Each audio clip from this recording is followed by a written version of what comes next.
स्रोत सामग्री के इस नए विश्लेषण में बहुत बहुत स्वागत है। आज हम भौतिकी की एक बहुत ही दिलचस्प यात्रा पर निकलने वाले हैं। हम कुछ अमूर्त गणितीय सूत्रों से शुरुआत करेंगे और फिर उन अदृश्य बलों के एकदम वास्तविक दृश्य मानचित्रों तक पहुंचेंगे जो हमारे इस पूरे ब्रह्मांड को आकार देते हैं। तो चलिए बिना किसी देरी के सीधे इस शानदार अवधारणा की गहराई में उतरते हैं। आज की हमारी चर्चा मुख्य रूप से इन 5 बिंदुओं पर रहेगी। पहले हम अदृश्य बल यानी विद्युत क्षेत्र को समझेंगे, फिर इसके गणित पर बात करेंगे। उसके बाद इसका भौतिक महत्व देखेंगे कि कैसे ये समय और ऊर्जा से जुड़ा है। फिर हम इन अदृश्य क्षेत्र रेखाओं को देखने का तरीका समझेंगे और अंत में इन रेखाओं के नियमों पर बात करेंगे। और हाँ, चिंता की कोई बात नहीं है। शुरुआत के भारी भरकम गणित को हम बहुत ही साफ और सुंदर ज्यामितीय आकृतियों में बदलने वाले हैं। तो चलिए अपने पहले खंड की तरफ बढ़ते हैं, अदृश्य बल और विद्युत क्षेत्र।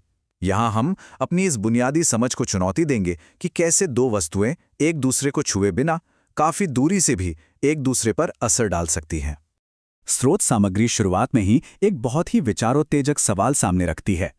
मान लेते हैं कि हमारे पास दो आवेश हैं जो एक दूसरे पर बल लगा रहे हैं। अगर हम अचानक से उनमें से एक आवेश को वहां से हटा लें, तो क्या दूसरे आवेश के आसपास की उस खाली जगह में कुछ बचेगा या बिल्कुल कुछ नहीं बचेगा? शुरुआती वैज्ञानिकों के लिए बिना छुए बल लगने की यह समस्या, जिसे एक्शन एट ए डिस्टेंस कहा जाता था, एक बहुत बड़ी पहेली थी। और इस पहेली का जो शानदार जवाब निकल कर आया वो था क्षेत्र या फील्ड की अवधारणा। जरा कल्पना कीजिए, कोई भी आवेश, जिसे हम क्यू कह सकते हैं, वो अपने आसपास के त्रिआयामी अंतरिक्ष में एक तरह का अदृश्य आभामंडल या माहौल तैयार कर लेता है।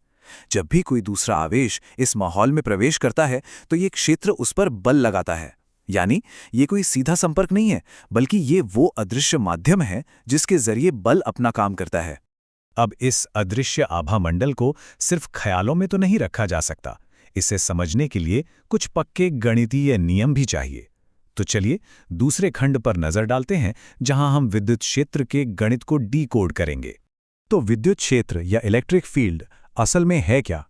इसे बहुत ही सरल शब्दों में ऐसे परिभाषित किया जाता है कि किसी आवेश के कारण बने माहौल में अगर हम एक एकांक परीक्षण आवेश यानी यूनिट टेस्ट चार्ज रख दें, तो वो जितना बल महसूस करेगा वही उस जगह का विद्युत क्षेत्र है। और सबसे अहम बात, ये एक सदिश राशि है। इसका सीधा सा मतलब है कि स्पेस के हर एक बिंदु पर इसकी एक तय ताकत और एक निश्चित दिशा होती है। गणित की भाषा में हम इसे E=F/Q लिखते हैं।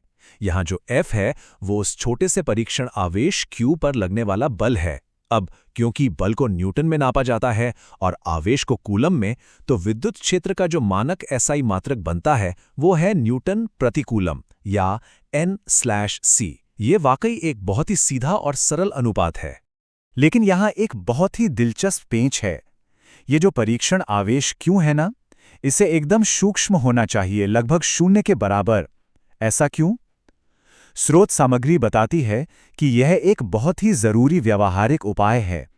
अगर ये टेस्ट चार्ज बड़ा हुआ तो इसका अपना बल हमारे मूल स्रोत आवेश Q को ही खिसका देगा, और हम मूल आवेश की जगह नहीं बदलना चाहते। इसलिए मापने के लिए एक नगण्य से आवेश का इस्तेमाल किया जाता है। ये देखना भी बड़ा मजेदार है कि अलग-अलग तरह के आवेश अपने आसपास के माहौल को कैसे आकार देते हैं। एक धनात्मक आवेश के लिए ये क्षेत्र हमेशा बाहर की तरफ यानी त्रिज्यतः बहिर्मुखी होता है। लेकिन अगर स्रोत आवेश ऋणात्मक हो तो ये क्षेत्र एकदम उल्टा, हर बिंदु पर अंदर की तरफ यानी त्रिज्यतः अंतर्मुखी हो जाता है। और ये पूरा का पूरा सिस्टम 3D स्पेस में एक परफेक्ट गोलाकार सममिति रखता है।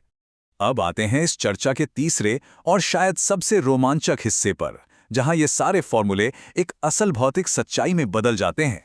यह भौतिकी का वो आहा पल है जहां सब कुछ साफ हो जाता है। देखिए, विद्युत क्षेत्र सिर्फ कोई गणितीय चालबाजी नहीं है, ये एकदम वास्तविक है। जब दो आवेश दूर होते हैं और एक हिलता है तो उसका असर दूसरे तक तुरंत नहीं पहुंचता। बल को पहुंचने में कुछ समय लगता है, जो प्रकाश की चाल पर निर्भर है। और जब आवेश त्वरित होते हैं तो वे विद्युत चुंबकीय तरंगे पैदा करते हैं। ये तरंगे अंतरिक्ष में असली ऊर्जा लेकर चलती हैं। इस ऊर्जा को अंतरिक्ष में रखने और मापने के लिए ही इन क्षेत्रों का होना नितांत आवश्यक है। ऊर्जा और बल हमारे आसपास कैसे फैले हैं, इसे महसूस करने के लिए अब हम चौथे खंड में महान वैज्ञानिक माइकल फैराडे के उस कमाल के नजरिए को देखेंगे जिसने इस मुश्किल गणित को एकदम दृश्यमान बना दिया। यहाँ जो अलग अलग तीर दिख रहे हैं वे बल की दिशा और ताकत बताते हैं, जो स्रोत से दूर जाने पर छोटे हो रहे हैं। फैराडे ने बहुत ही चतुराई से सोचा कि क्यों ना इन तीरों को एक के सिर से दूसरे की पूंछ मिलाकर जोड़ दिया जाए। ऐसा करते ही हमें मिलती हैं लगातार बिना टूटने वाली विद्युत क्षेत्र रेखाएं। एकदम से वो जटिल गणित एक खूबसूरत और साफ ज्यामितीय चित्र में ढल जाता है। पर अब एक सवाल उठता है, अगर तीरों को जोड़कर लंबी रेखाएं बना दी गई हैं तो ये कैसे पता चलेगा कि बल कहाँ ज्यादा है और कहाँ कम? इसका बहुत ही सटीक जवाब है इन रेखाओं का घनत्व। जहां ये रेखाएं एकदम पास पास और सघन होती हैं, वहां विद्युत क्षेत्र बहुत ताकतवर होता है, और जहां ये दूर दूर फैल जाती हैं, वहां क्षेत्र का असर कमजोर हो जाता है। स्रोत सामग्री इसे घन कोण या सॉलिड एंगल के विचार से और भी गहराई से समझाती है। स्पेस में फैलते हुए एक शंकु की कल्पना कीजिए। जैसे जैसे हम स्रोत से दूर जाते हैं, उस शंकु का क्षेत्रफल तो बढ़ता जाता है, लेकिन उसके अंदर से गुजरने वाली रेखाओं की कुल गिनती वही रहती है। नतीजा ये होता है कि प्रति इकाई क्षेत्रफल में रेखाओं की संख्या कम हो जाती है। और यहीं पर गणित का असली जादू दिखता है। ये फैलाव दूरी के वर्ग यानी r² के हिसाब से बढ़ता है। इसका सीधा सा मतलब है कि उन रेखाओं का घनत्व और अंततः उस अदृश्य बल की ताकत 1/r² की एकदम सटीक दर से कमजोर होती जाती है। ये ज्यामिति और भौतिकी का एक बहुत ही शानदार तालमेल है। अब इस चर्चा के अपने आखिरी खंड में हम उन पक्के नियमों को देखेंगे जिन पर फैराडे का ये पूरा वैचारिक मानचित्र टिका हुआ है। जब स्पेस में एक से ज्यादा आवेश होते हैं तो ये रेखाएं कमाल के पैटर्न बनाती हैं।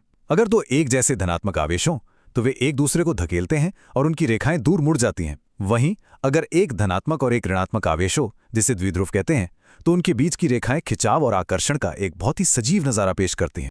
इन पैटर्न्स के कुछ बहुत ही सख्त नियम हैं।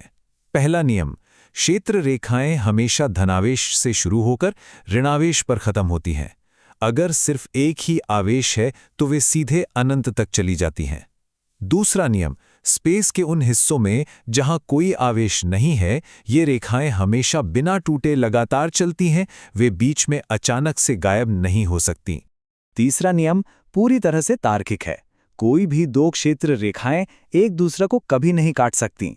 जरा सोचिए, अगर वे ऐसा करती तो उस एक जगह पर विद्युत क्षेत्र की दो अलग अलग दिशाएं हो जाती और किसी एक बिंदु पर परिणामी बल की सिर्फ एक ही दिशा हो सकती है। इसलिए रेखाओं का काटना पूरी तरह से असंभव है। और चौथा आखिरी महत्वपूर्ण नियम यह है कि स्थिर वैद्युत क्षेत्र रेखाएं कभी भी बंद लूप या घेरा नहीं बनाती हैं, यानी वे जहां से शुरू हुई वहां वापस गोल घूमकर नहीं आती।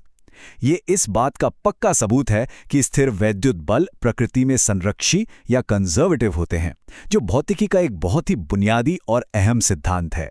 तो आज हमने शून्य में लटके एक स्थिर आवेश से शुरू करके ब्रह्मांड को बांधे रखने वाली इन अदृश्य रेखाओं को समझा। लेकिन ये सब जाते जाते एक बड़ा सवाल छोड़ जाता है। अगर ऊर्जा लेकर चलने वाले त्वरित आवेश इन क्षेत्रों में हलचल मचा सकते हैं, तो ये पूरा का पूरा स्थिर चित्र गतिज ऊर्जा और आखिर में उस रोशनी में कैसे बदल जाता है जिससे हम ये दुनिया देखते हैं?